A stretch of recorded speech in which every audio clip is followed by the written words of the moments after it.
Eder. Mac Pallister. Resinovic, un omicidio che non torna, verso l'archiviazione. La morte di Liliana Resinovic, 63 anni, continua a essere un caso che divide. La scena in cui fu ritrovata, il corpo in posizione fetale, gli abiti in ordine, 2 sacchi di plastica avvolti attorno al capo, può suggerire a prima vista un intervento di terzi. Ma quando si smontano una per una le ipotesi operative di un'aggressione reale e si rimettono in fila tempi, luoghi e reperti, la pista suicidiaria appare, per molti tecnici, la più coerente con ciò che è stato osservato. L'ultima certezza temporale alle 8:22. Da casa, Liliana telefona all'amico Claudio Sterpin. Subito dopo, secondo la ricostruzione, lascia nell'abitazione i 2 telefoni cellulari e la fede nuziale. Esce e viene ripresa attorno alle 8:50 mentre cammina. Da qui, per chi sostiene l'omicidio, dovrebbe entrare in scena un aggressore particolarmente pulito. Qualcuno capace di contattarla senza alcun dispositivo elettronico, convincerla a inoltrarsi nella boscaglia, tramortirla senza lasciare lesioni macroscopiche, soffocarla applicando 2 sacchi e infine comporre il corpo con i vestiti perfettamente in ordine. Una sequenza tecnicamente complessa, ad altissimo rischio di tracce e incongruenze e poco compatibile con attacco improvviso o con una colluttazione.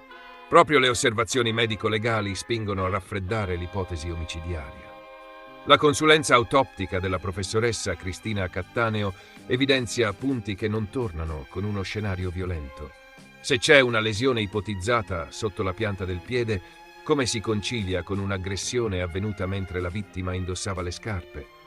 Dove sono i segni di trascinamento, la microframmentazione tipica delle lotte, le contusioni diffuse che ci si aspetterebbe in caso di immobilizzazione forzata? Perché, se l'assalitore dispone del tempo, del luogo e della determinazione per uccidere, dovrebbe prendersi la briga di ordinare i vestiti, infilare sacchi e scegliere un punto di occultamento che è tutt'altro che sicuro rispetto a occhi indiscreti? Resta poi il capitolo logistica.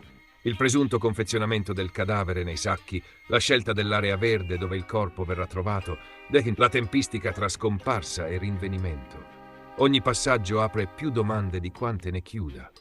Un aggressore avrebbe dovuto agire senza lasciare contaminazioni utili, manovrare la scena per farla apparire ordinata, spostarsi senza essere intercettato e soprattutto mantenere il controllo su una vittima adulta e in grado di reagire. La catena di eventi richiesta è lunga, delicata e statisticamente atipica per gli omicidi d'impeto.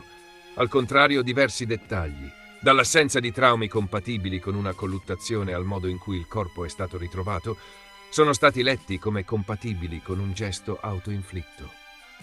Il punto vero oggi è il vuoto di elementi certi. Laddove mancano segni materiali che corroborino in maniera oggettiva la partecipazione di terzi, l'ipotesi omicidiaria resta una narrazione possibile ma poco sostenuta dai reperti. È qui che matura la prospettiva, sgradita a chi chiede verità piena, di un esito verso l'archiviazione. Non perché qualcuno voglia chiudere il caso, ma perché, sul piano tecnico-probatorio, non si intravedono indizi solidi e univoci capaci di reggere in aula l'accusa contro un soggetto determinato. In termini criminologico-investigativi, ribaltare la prospettiva è sempre un buon metodo di controllo. Si assume l'omicidio e si cercano fratture logiche. Nel fascicolo Resinovic le fratture non sono marginali. L'ingaggio della vittima senza tracciati digitali, l'assenza di lesioni tipiche di una sopraffazione, l'ordine degli abiti, l'uso dei sacchi senza residui parlanti, la collocazione del corpo, la compatibilità temporale con gli ultimi passaggi noti. È l'accumulo di questi perché irrisolti, più che un singolo dettaglio, a spostare l'ago della bussola verso la non punibilità di terzi. Restano il dolore, le domande dei familiari e il bisogno umano di una spiegazione definitiva. Ma un'indagine non può chiudersi con un'impressione. Servono riscontri oggettivi, convergenti e resistenti a ogni confutazione.